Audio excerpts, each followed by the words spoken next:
Welcome to జిల్లా dairy. నేను లక్ష్మి. ముందుగా హెడ్లైన్స్ చూద్దాం. సూపర్ 6 పథకాలను ఎప్పటి నుంచి అమలు చేస్తారో ఏపీ ప్రభుత్వంపై తులసిరెడ్డి ఫైర్.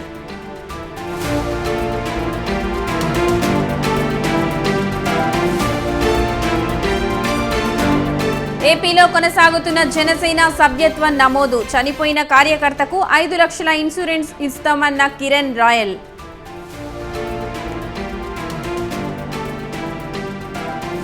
తిరుపతిలో సిఐటియు నేతల నిరసన. కేంద్ర బడ్జెట్లో ప్రత్యేక హోదా అంశాన్ని గాలికి వదిలేసిందని ఆగ్రహం.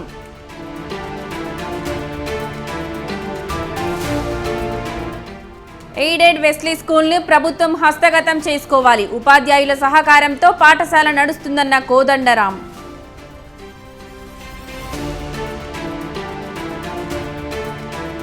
పశ్చిమ గోదావరి జిల్లాలో వదలని వర్షాలు. జల దిగ్బంధంలో పలు గ్రామాలు.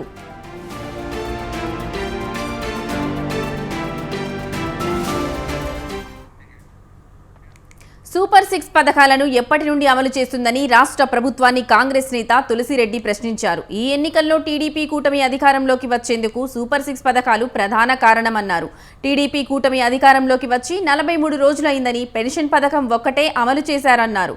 తల్లికి వందనం పథకానికి సంబంధించి ప్రభుత్వం పదే మాట తప్పుతోందన్నారు. ప్రతి విద్యార్థికి ఇస్తామని ప్రభుత్వం చెప్పిందని, ఇప్పుడేమో వచ్చే విద్యా సంవత్సరం నుండి అమలు చేస్తామని మాట తప్పుతోందని ఆయన ధ్వజమెత్తారు. సూపర్ 6 పథకాలను ప్రభుత్వం ఎప్పటి నుండి అమలు చేస్తుందో ప్రజలకు స్పష్టత ఇవ్వాలని తులసిరెడ్డి రాష్ట్ర ప్రభుత్వాన్ని డిమాండ్ చేశారు. పథకాలు అమలు చేస్తామని చెప్పేసి టీడీపీ కూటమి ప్రజలకు హామీ ఇచ్చింది. ప్రజలు నమ్మి ఓట్లు వేశారు, అధికారంలోకి వచ్చారు. టీడీపీ కూటమి అధికారంలోకి వచ్చి 43 రోజులైంది. ఈ 43 రోజుల్లో సూపర్ 6 పథకాల్లో ఒక్క పథకాన్ని మాత్రమే అమలు చేయడం జరిగింది. సామాజిక పెన్షన్ల పథకం. దాన్ని అభినందిస్తున్నాం. కానీ మిగతా సూపర్ 6 లోని 5 పథకాలు ఇంతవరకు అమలుకు నోచుకోలేదు. ఎప్పటి నుండి అమలు చేస్తామో కూడా చెప్పలేదు. యువతకు 20 లక్షల ఉద్యోగాలు కల్పిస్తాం, నెలకు 3,000 రూపాయల నిరుద్యోగ భృతి కల్పిస్తామని యువతకు చెప్పడం జరిగింది. తల్లికి వందనం పథకం కింద స్కూలుకు వెళ్లే ప్రతి విద్యార్థికి ఏడాదికి 15,000 రూపాయలు ఆర్థిక సహాయం చేస్తామని చెప్పడం జరిగింది. ప్రతి రైతుకు ఏటా 20,000 రూపాయలు ఆర్థిక సహాయం చేస్తాం.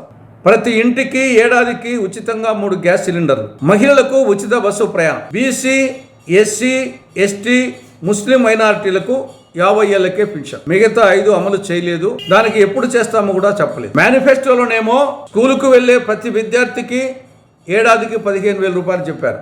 ఈ విద్యా సంవత్సరం నుండి తల్లికి వందనం పథకం అమలు చేయరంట. ఈ విద్యా సంవత్సరంలో వచ్చే విద్యా సంవత్సరం నుండి అమలు చేస్తారట. ఈ విద్యా సంవత్సరం నుంచే తల్లికి వందనం పథకాన్ని కూడా అమలు చేయాలని కాంగ్రెస్ పార్టీ డిమాండ్ చేస్తా ఉంది.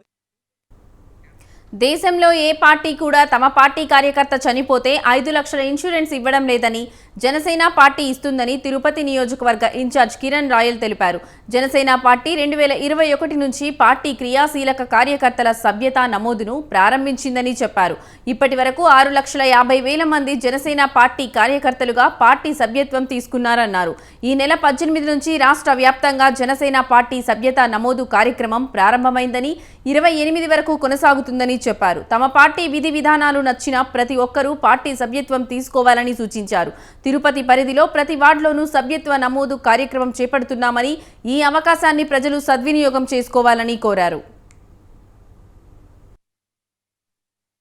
పార్టీ క్రియాశీలక కార్యకర్తల కోసం జనసేన పార్టీలో చాలా మంది కార్యకర్తలు, పవన్ కళ్యాణ్ అభిమానులు గత కరోనా టైంలో కానివ్వండి, అంతకు ముందు కూడా చాలా మంది కార్యకర్తలు మనం చూసుంటాం. ప్రమాదశాత్తు చనిపోవడము, దురదృష్టశాతం, లేకపోతే ఏదో యాక్సిడెంట్ అయిపోవడము, అలాంటి వాళ్ళకి చాలా మందికి పవన్ కళ్యాణ్ గారి సొంత నిధులతో కొన్ని వందల లక్షలు, కొన్ని కోట్లు ఆయన దానం చేయడం చూసాం.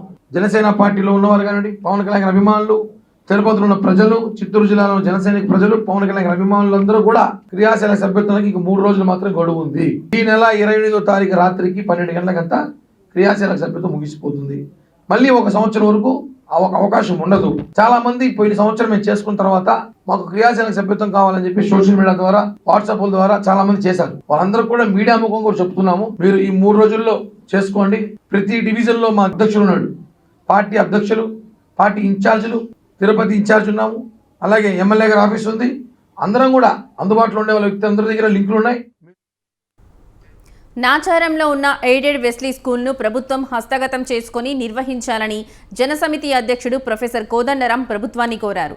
వెస్లీ పాఠశాలను ప్రొఫెసర్ కోదండరాంతో పాటు జనసమితి విద్యార్థి విభాగం అధ్యక్షుడు మాసంపల్లి అరుణ్ కుమార్ పరిశీలించారు. ఈ సందర్భంగా ఉపాధ్యాయులతో చర్చించి సమస్యలను అడిగి తెలుసుకున్నారు. ఉపాధ్యాయుల సహకారంతో పాఠశాల నడుస్తుందని, కొద్ది రోజుల్లో పదవి విరామణ చేస్తే పాఠశాల భవిష్యత్తు అంధకారంగా మారుతుందని అన్నారు. ఎన్నో ఏళ్లుగా పేద మధ్యతరగతి విద్యార్థులకు విద్యను అందిస్తున్న పాఠశాల భవిష్యత్తును కాపాడాల్సిన బాధ్యత ప్రభుత్వానికి ఉందని తెలిపారు.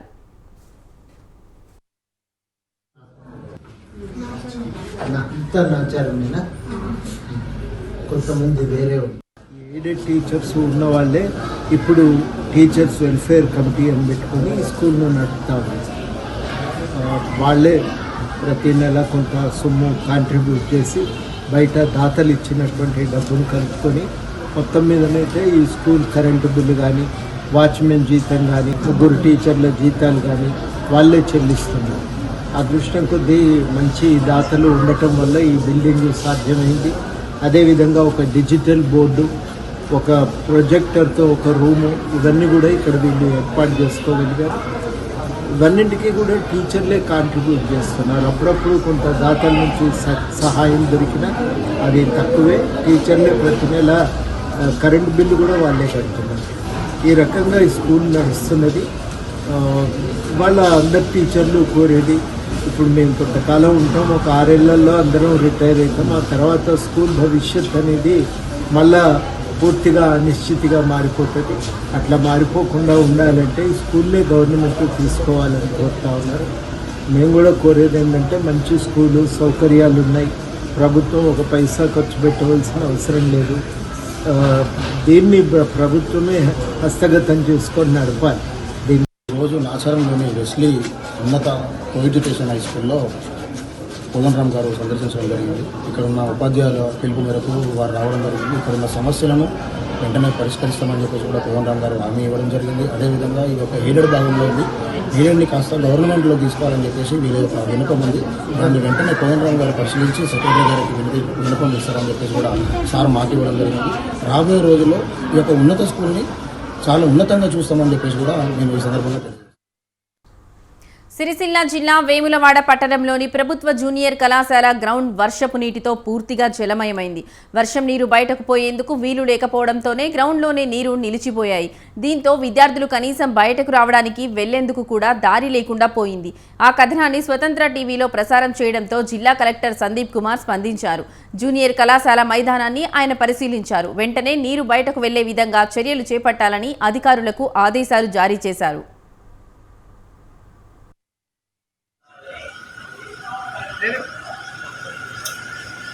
మీరు ప్రిన్సిపల్ గారికి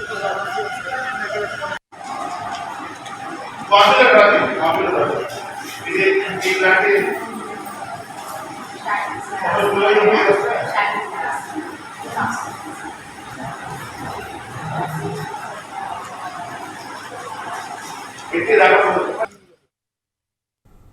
కేంద్ర ప్రభుత్వం ప్రవేశపెట్టిన బడ్జెట్లో ప్రత్యేక హోదా అంశాన్ని గాలికి వదిలేసిందని సిఐటియు నాయకులు అన్నారు. తిరుపతి జిల్లా గూడూరు టవర్ క్లాక్ సెంటర్ వద్ద కేంద్ర ప్రభుత్వం ప్రవేశపెట్టిన బడ్జెట్పై నిరసన వ్యక్తం చేశారు. అమరావతికి 17,000 కోట్ల రూపాయలు అప్పుగా ఇస్తామని చెప్పడం దారుణమన్నారు. కేంద్ర ప్రభుత్వం తీసుకొచ్చిన కొన్ని చట్టాలు డ్రైవర్ల పాలిట ఉరితాడులా మారుతున్నాయని అన్నారు.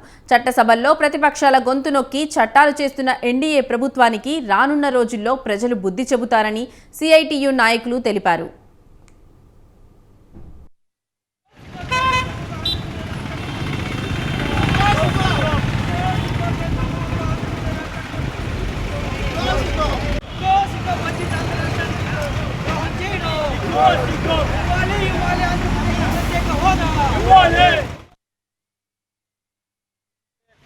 ప్రభుత్వంలో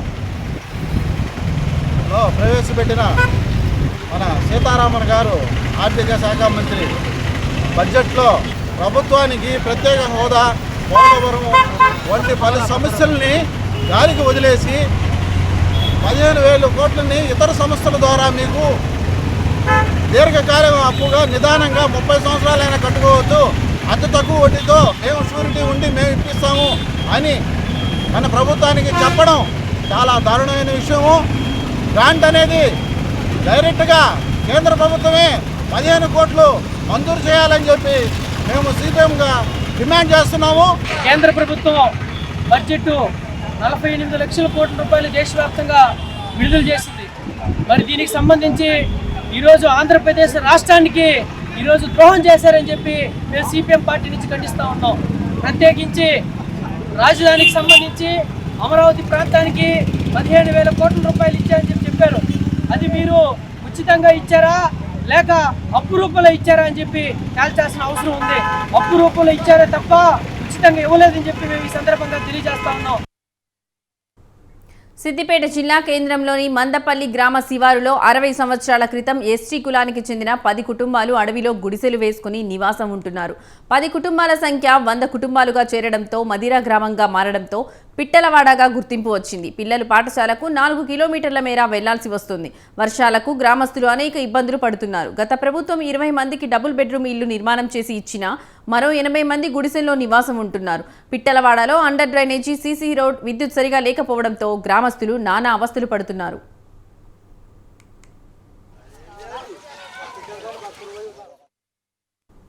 పిల్లల్ని ప్రభుత్వ పాఠశాలలో చదివించాలని చెప్పినా చదివించుకోవడానికి పాఠశాల లేకపోవడంతో విద్యకు దూరం అవుతున్నారని తల్లిదండ్రులు ఆవేదన వ్యక్తం చేస్తున్నారు. 2021 నుండి 22 వరకు 2 సంవత్సరాలు పాత ఇంట్లోనే 2 ఉపాధ్యాయులు విద్యార్థులకు పాఠాలు చెప్పినా వర్షాలకు ఆ ఇల్లు సైతం పడిపోయింది. తమ పిట్టలవాడలో ప్రభుత్వ పాఠశాలను ఏర్పాటు చేయాలని ప్రజలు కోరుతున్నారు.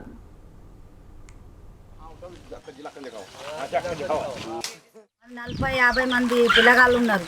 ఇలా చిన్న పొరగాళ్ళు ఉంటే మాకు సీసీ రోడ్లు లేవు. ఇక్కడ మాకు ఒక స్కూల్ లేదు, ఇల్లు లేదు, ఏం లేదు. మా ఇల్లు బాగా అది వాన కురుస్తుంది. మాకు ఇల్లు లేకుండా మాకు అయితే మా సార్ ఇట్లా వచ్చిన కాడి చెట్టు కింద చదివిస్తారు. చదివిస్తే ఆ పొరగాళ్ళు పరిస్థితి ఎట్లా, ఈ వానలో ఎట్లా చదివియాలని సార్లు కూడా వస్తలేదు. ఈ నుంచి అంత మంది పెళ్లి పోవాలంటే 4 కిలోమీటర్లు నడుచుకుంటూ పోతారు. మాకు ఆటోలు రావు, ఈడ బస్సులు లేవు. చూస్తే ఈడ పెద్ద పెద్దలు కూడా మంచిగా మాకు పట్టించుకోరు. రేవంత్ రెడ్డి సార్ ఇప్పుడు గెలిచిండు కదా, రేవంత్ సార్ కూడా మాకు జర న్యాయం చేయాలి.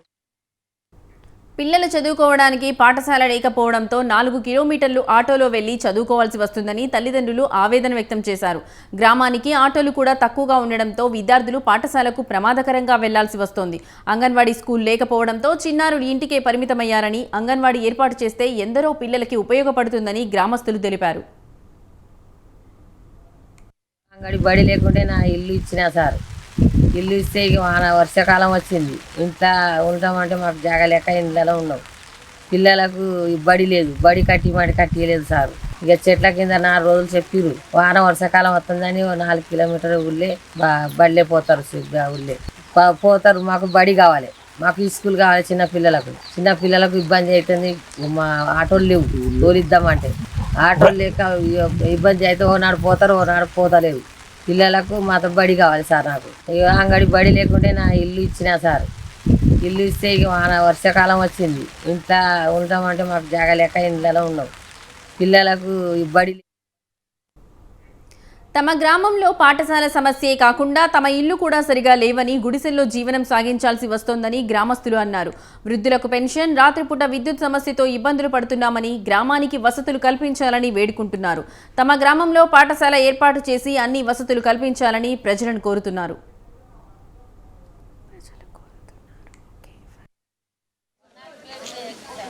స్కూల్ లేదు, బడి లేదు. చిన్నపిల్లలు చాలా కష్టమవుతుంది. పెద్ద పిల్లలు కూడా ఇక్కడ నుంచి 4 కిలోమీటర్ దూరం నడిచిపోతారు, రానుపోయిన 8 కిలోమీటర్లు నడతారు. బడి లేదు. కాబట్టి మాకు ఇక్కడ ఒక స్కూల్ కావాలి. 5వ తరగతి నుంచి 1వ తరగతి నుంచి 10వ తరగతి దాకా మాకు స్కూల్ కావాలి, ఒకటి అంగడి బడి కావాలని కోరుకుంటున్నాం సార్. పెద్ద సార్లకు, మన రవీంద్ర సార్కు, పొన్నం రెడ్డి సార్ అందరికీ కోరుకుంటున్నాం సార్. మాకు ఒక స్కూల్ కావాలని మేము అందరికీ పెద్దవాళ్ళకి అందరికీ చాలా అదనంతో కోరుకుంటున్నాం సార్. మాకు ఒక అంగడి బడి ఖచ్చితంగా ఇక్కడ కావాలని. ఇక్కడ నుంచి ఒక పిట్టలవాడ నుంచి ఇక్కడ నీళ్ళకి ఇబ్బంది అవుతుంది. చిన్న పిల్లలు నడిచిపోవాలంటే కష్టం అవుతుంది. పెద్దవాళ్ళు ఒక 8 కిలోమీటర్ నడిచి రానుపోయిన 8 కిలోమీటర్ నడిచిపోవాలంటే బాగా ఇబ్బంది అవుతుంది. కనీసం మాకు దయచేసి మాకు ఒక స్కూల్ కావాలని మేము కోరుకుంటున్నాం సార్. ఒక స్కూల్ లేదు, ఒక బడి లేదు. చిన్నపిల్లలు చాలా కష్టం. పిట్టలవాడలో అంగన్వాడీ హై స్కూల్ లేకపోవడంతో చిన్న పిల్లల నుండి పెద్ద పిల్లల వరకు చదువుకోవడానికి కిలోమీటర్ల మేర నడవాల్సి వస్తుందని విద్యార్థులు చెబుతున్నారు. ఎక్కువ దూరం నడవలేక చదువుకు దూరం అవుతున్నామని, కనీసం 5వ తరగతి వరకు పాఠశాల ఏర్పాటు చేస్తే చిన్న పిల్లలు చదువుకునే వీలుంటుందని విద్యార్థులు వాపోతున్నారు. పిట్టలవాడ మా వాడలో ఒక స్కూల్ లేదు, మా చిన్న పిల్లలకు స్కూల్ లేదు, కష్టమవుతుంది. వాన పడితే ఇట్లా వస్తాయి కదా సార్, వస్తలేవు.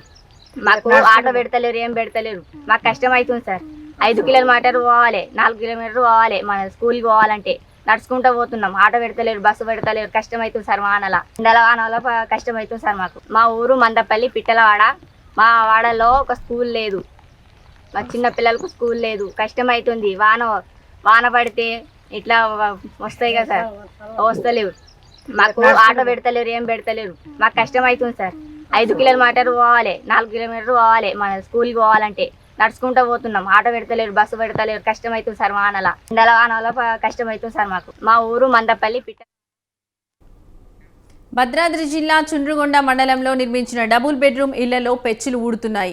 భారీ వర్షాల కారణంగా పెచ్చులు ఊడి పడుతుండటంతో ఇళ్లలో నివసించే వారు గాయాల పాలవుతున్నారు. డబుల్ బెడ్రూమ్లు ఇచ్చి 2 సంవత్సరాలే అవుతున్నా నాణ్యత లోపం వల్ల పైకప్పు పెచ్చులు ఊడి ఇంట్లోకి వర్షం నీరు చేరుతుంది. దీంతో నివాసితులు ఇళ్లపై పట్టాలు కప్పుకొని తాత్కాలికంగా ఉపశమనం పొందుతున్నారు. సరైన డ్రైనేజ్ వ్యవస్థ లేకపోవడంతో చుట్టుపక్కల నుండి వచ్చే వరద నీటి వల్ల తీవ్ర ఇబ్బందులు పడుతున్నారు. తమ సమస్యల గురించి పలుమార్లు స్థానిక అధికారులకు, ప్రజాప్రతినిధుల దృష్టికి తీసుకెళ్లినా పట్టించుకోలేదని ఆవేదన వ్యక్తం చేస్తున్నారు. ఇప్పటికైనా అధికారులు స్పందించి తమ సమస్యను పరిష్కరించాలని డబుల్ బెడ్రూమ్ వాసులు కోరుతున్నారు. బాధ నుంచి కొద్దిగా మా పరిస్థితిని చూసి మా సమస్య పరిష్కరిస్తారని మీ ముందుకు మేము ఇలా రావడం అయింది. ఒకసారి చూడండి మా బాధ. మాకు ఇల్లు లేవనే తీసుకొచ్చి ఇక్కడ పెట్టారు, కానీ మమ్మల్ని పట్టించుకునే వాళ్ళు లేరు. ఎవరికి చెప్పినా మమ్మల్ని ఆదరించే వాళ్ళు లేకుండా అవుతుంది. మరి మేము ఉండాలా ఏమవ్వాలా అన్నది తెలియట్లేదు. ఈ ఇల్లు పడిపోయే పరిస్థితి ఉంది. మా ప్రాణాలకు హాని జరిగితే మీరేం పరిష్కారం ఇస్తారు మాకు చెప్పండి. లేదంటారా రోడ్డు మీద ఏడనా గుడిసెలు వేసుకుని ఉండమంటారా? మాకంటూ ఏదైనా ఒకటి చూపిస్తారని దారి మనవి చేసుకుంటున్నాం. మిమ్మల్ని మీరే ఏదైనా మాకు దారి చూపిస్తారని చేతులెత్తి నమస్కరించుకుంటూ, కలెక్టర్ గారండి మా బాధ నుంచి కొద్దిగా మా పరిస్థితిని చూసి మా కార్మిక క్షేత్రం సిరిసిల్లాలో నేత కార్మికులు రోడ్డెక్కారు. పవర్లూమ్ పరిశ్రమ బంద్ అయి 9 నెలలు అవుతున్నా ఉపాధి కల్పించే చర్యలు కానరాలేదు. ఆర్థిక ఇబ్బందులతో కార్మికులు ఆత్మహత్యలకు పాల్పడుతుండడం నేతన్నలు నిరాహార దీక్షలు చేపట్టారు. వస్త్ర పరిశ్రమకు ఉపాధి కల్పించాలని 50% విద్యుత్ సబ్సిడీని ఆంక్షలు లేకుండా కొనసాగించాలని వస్త్ర పరిశ్రమను బంద్ చేశారు.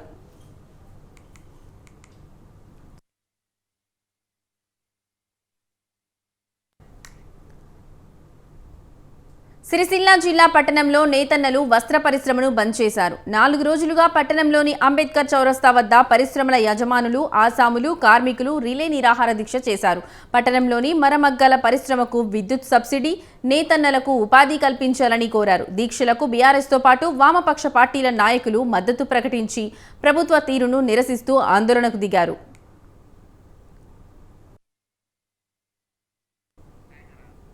వస్త్ర పరిశ్రమపై ప్రభుత్వం నిర్లక్ష్యంగా వ్యవహరిస్తోందన్నారు నేతన్నలు. ఈ నెల 26 లోపు కరెంటు సమస్యను పరిష్కరించాలని, ప్రభుత్వం వస్త్రోత్పత్తి ఆర్డర్లు ఇవ్వాలని డిమాండ్ చేశారు. కేంద్ర ప్రభుత్వం ఈ సంక్షోభానికి బాధ్యత వహించాలని, వస్త్రంపై విధించిన జీఎస్టీ రద్దు చేయాలన్నారు. ఎంపీ బండి సంజయ్ వస్త్ర పరిశ్రమ సమస్యలపై దృష్టి సారించాలని కోరారు. మాజీ మంత్రి కేటీఆర్ నేతన్నల సమస్యలను అసెంబ్లీలో ప్రస్తావించాలని నేతన్నలు కోరుతున్నారు.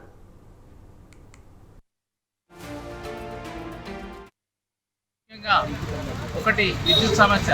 గతంలో సబ్సిడీ రూపంలో విద్యుత్ ఇచ్చేవారు. ఇప్పుడు ఆ సబ్సిడీ ఎక్కువ సంఖ్యలో ఉన్న వరకు సబ్సిడీ ఎత్తివేయడం వల్ల వాళ్ళు మొత్తం యజమానులు, ఇటు ఆసాములు రోడ్ల పడ్డారు.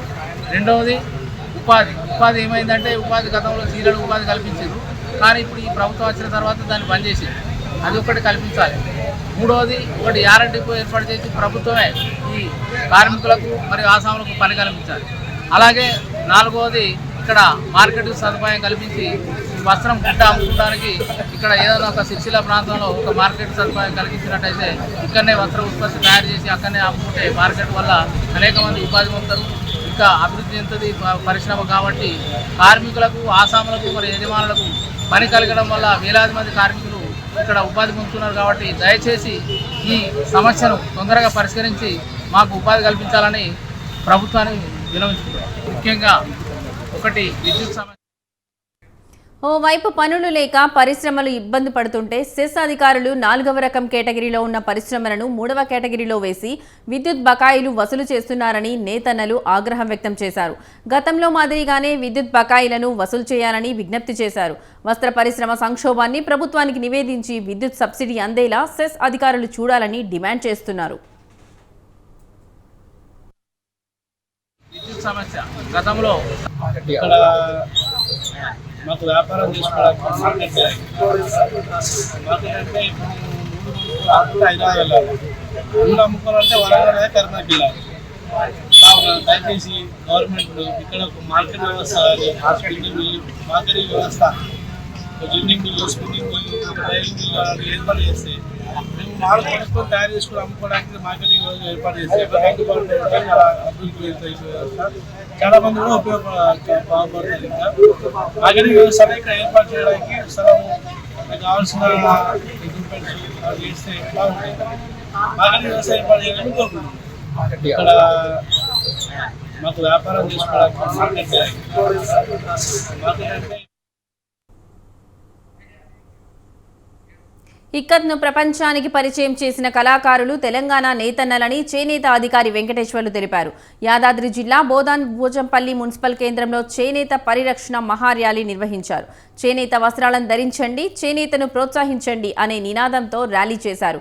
టై అండ్ డై డిజైన్లను ప్రింటింగ్ వస్త్రాలపై నిషేధించాలని, చేనేతకు రిజర్వ్ చేసిన డిజైన్ల కాపీలను అరికట్టాలన్నారు.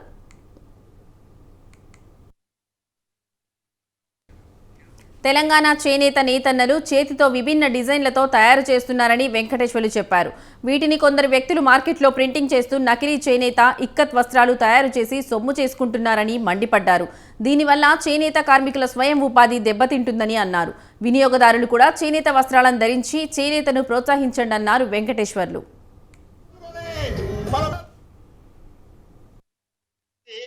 ప్రపంచంలో రిలీజ్ చేస్తూ సొమ్ము చేసుకుంటున్నారు.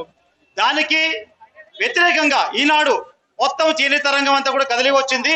స్వతంత్ర సంగ్రామంలో చేసినటువంటి విదేశీ వస్త్ర బహిష్కరణకు తలదన్న విధంగా నేడు ఈనాడు చేనేత వస్త్ర పరిరక్షణను, నిజమైన చేనేత వస్త్రాలని పెంపొందింపాలి, ప్రమోట్ చేయాలనే ఉద్దేశంతో మరి చేనేత లోకం అంతా కూడా ఈరోజు తరలి వచ్చింది. మరి చేనేత రంగానికి మార్కెట్ లో జరిగేటువంటి నష్టాన్ని పూడ్చాలా, మరి చేనేత వస్త్రాలకు గిరాకీని పెంచాలా, మరి చేనేత వస్త్రాల యొక్క డిజైన్లని ప్రపంచానికి చాటి చెప్పాలా, మరి ఏది నిజము ఏది నకిలీ అనేటువంటిది తెలియజేయడానికి మీ అంతా కూడా మీరు ముందు కదిలి వచ్చారు.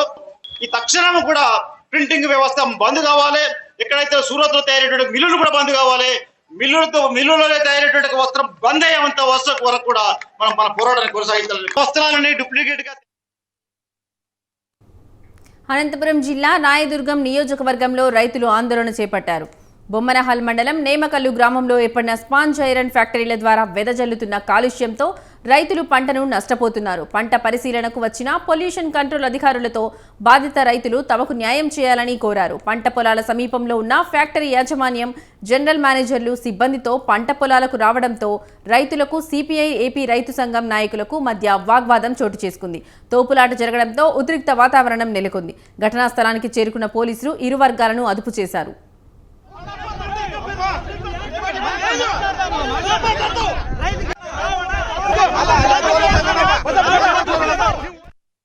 పొలాలలో దుమ్ము ధూళి వచ్చి అంత నష్టపరిహారం అవుతుందని మేము వచ్చినాము. వచ్చి అంత ఇది మాట్లాడుతూ ఉంటే వాళ్ళు మా పైన దాడికి వచ్చినారు. జిఎంలు అన్ని 5 థియేటర్లలో కలిసి దాడికి వచ్చినారు. మీది పొలం ఏడుంది అక్కడ ఇక్కడని. మా పొలం ఉండేదానికి వచ్చినాము. పొలం లేకపోతే వచ్చేవాళ్ళే కాదు. ఏ రైతు కానీ అన్యాయం చేసేది రైతుకు ఉంటుందా? వాళ్ళ 5 మంది నుంచి ఊరనే నష్టపరిచింది. మేము ఖచ్చితంగా ఏదైనా కంప్లీట్గానే ఇస్తాం, ఏమైనా చేస్తాం. జరిగేంత వరకు మేము. మన్యం జిల్లా కేంద్రంలో సిఐటియు ఆధ్వర్యంలో ప్రకృతి వ్యవసాయ ఉద్యోగుల నిరసన ర్యాలీ చేపట్టారు. తమ జీతాల బకాయిలు వెంటనే చెల్లించి ఆరోగ్య భద్రత కల్పించాలని ఆందోళన చేశారు. పీఎఫ్, ఈఎస్ఐల సౌకర్యం కల్పించి సకాలంలో ప్రతి నెల జీతాలు చెల్లించాలని డిమాండ్ చేశారు. ఆర్టీసీ కాంప్లెక్స్ నుంచి జిల్లా కలెక్టర్ కార్యాలయం వరకు ర్యాలీగా వచ్చి జిల్లా కలెక్టర్ కార్యాలయంలో అధికారులకు వినతి పత్రాలు అందజేశారు. ఈ మన్యం జిల్లాలో 470 మంది ఈరోజు ప్రకృతి వ్యవసాయ సిబ్బందిగా పనిచేస్తున్నారు. రసాయనిక ఎరువులు వాడడం వల్ల అతి త్వరగా ఈరోజు జబ్బులకు గురవుతున్నటువంటి ప్రజల్ని ఈరోజు ప్రకృతి వ్యవసాయం వైపు మార్చడానికి రైతులకు అవగాహన కల్పిస్తూ ఈరోజు ప్రకృతి వ్యవసాయం వైపు ఈరోజు అవగాహన కల్పిస్తున్నటువంటి ఎవరైతే ఈ నేచురల్ ఫార్మింగ్ వర్కర్స్ ఉన్నారో వీళ్ళకి 17 నెలల నుండి జీతాలు చెల్లించడం లేదు. వీళ్ళు దప్పదప్పాలుగా పోరాడితే ఇప్పటికి 2 నెలల జీతాలు చెల్లించారు. 15 నెలల జీతాలు పెండింగ్ ఉన్నాయి. వీళ్ళు ఇప్పటికీ స్కూళ్ళు ప్రారంభం అయ్యాయి. ఈరోజు భార్య పిల్లలతో ఈరోజు పూట గడవడమే కష్టంగా ఉంది. విద్య వైద్యం ఖర్చు పెరిగింది. ఈరోజు ఖమ్మం జిల్లాలో సీఐ కిరణ్ ఆధ్వర్యంలో వాహన తనిఖీలు చేపట్టారు. సత్తుపల్లి పాత సెంటర్ రింగ్ వద్ద పలు వాహనాలను తనిఖీ చేసి నెంబర్ ప్లేట్ పత్రాలు సరిగ్గా లేని వాహనాలకు జరిమానా విధించారు. వాహనదారులు వాహనాలకు సంబంధించిన పత్రాలు, ఆర్సీ, పొల్యూషన్, ఇన్సూరెన్స్ కలిగి ఉండాలని సీఐ తెలిపారు. నెంబర్ ప్లేట్లు లేకుండా వాహనాలు నడపకూడదని, మైనర్లు వాహనాలు నడపొద్దని సూచించారు. వీటిని అతిక్రమించి వాహనాలు నడిపితే కొత్తగా వచ్చిన చట్టాల ప్రకారం చర్యలు తీసుకుంటామని హెచ్చరించారు. సత్తుపల్లి పట్టణంలో ఎక్కువ వాహనదారులందరూ కూడా తమ సంబంధించినటువంటి వాహనాలకు సంబంధించినటువంటి అన్ని డాక్యుమెంట్లు కలిగి ఉండాలి. ముఖ్యంగా డ్రైవింగ్ లైసెన్స్, ఇన్సూరెన్స్ కలిగి ఉండాలి. ముఖ్యంగా ఈ మధ్యకాలంలో చాలా దొంగతనాలు అవుతున్నాయి. ఆ దొంగతనాలన్నీ కూడా మనకు నెంబర్ ప్లేట్ లేకుండా చేస్తున్నారు. కాబట్టి దయచేసి అందరూ కూడా ఏదో అంటే మన ఫైన్ నుండి తప్పించుకుందామనే ఉద్దేశంతో ఈ మన వెహికల్స్కు నెంబర్ ప్లేట్ లేకుండా తీసేసినట్లయితే వాళ్ళ మీద ఖచ్చితంగా 420 సెక్షన్ మనకు అప్లికేబుల్ అవుతుంది. వాహనదారులకు విజ్ఞప్తి, సత్తుపల్లి పట్టణంలో ఎక్కువ వాహనదారులందరూ కూడా తమ శ్రీకాకుళం జిల్లా అరసవల్లి సూర్యనారాయణ స్వామి వారి ఆలయంలో అమరావతి మహిళలు ప్రత్యేక పూజలు చేశారు. వైసీపీ ప్రభుత్వం గతంలో అరసవల్లి సూర్యనారాయణ స్వామి వారిని దర్శించుకునే అనుమతి ఇవ్వలేదని, రైతులకు ఎక్కడికక్కడ అడ్డంకులు కలిగించడం వల్ల తీవ్ర ఇబ్బందులకు గురయ్యామని అమరావతి రైతులు అన్నారు. కూటమి ప్రభుత్వం అధికారంలోకి రావడంతో అమరావతి నుంచి సుమారు 400 మంది రైతులు, మహిళలు అరసవల్లి సూర్యనారాయణ స్వామి వారిని దర్శించుకుని ప్రత్యేక పూజలు నిర్వహించారు. కూటమి ప్రభుత్వం వల్ల అరసవల్లి శ్రీ సూర్యనారాయణ స్వామి వారిని దర్శించుకునే అనుమతి లభించిందని మహిళలు తెలిపారు. స్వామివారిని దర్శించుకోవడం చాలా సంతోషంగా ఉందన్నారు. స్వామివారికి ఆలయంలో 108 సార్లు హనుమాన్ చాలీసా పఠించారు. అనంతరం ఆలయ అధికారులకు అమరావతి మహిళలు కృతజ్ఞతలు తెలియజేశారు. దర్శించుకోవడానికి కోసం అమరావతి రాజధాని రైతులందరూ కూడా మళ్ళీ కలిసి వచ్చామండి. సుమారుగా 400 మంది రైతులు రకరకాల వాహనాల్లో, బస్సుల్లో కొంతమంది, రైల్లో కొంతమంది, కార్లో కొంతమంది వాళ్ళకి అనుకూలమైన విధంగా వచ్చి ఈరోజు హనుమాన్ చాలీసా కూడా. ఇవి బులెటిన్లోని విశేషాలు. చూస్తూనే ఉండండి స్వతంత్ర.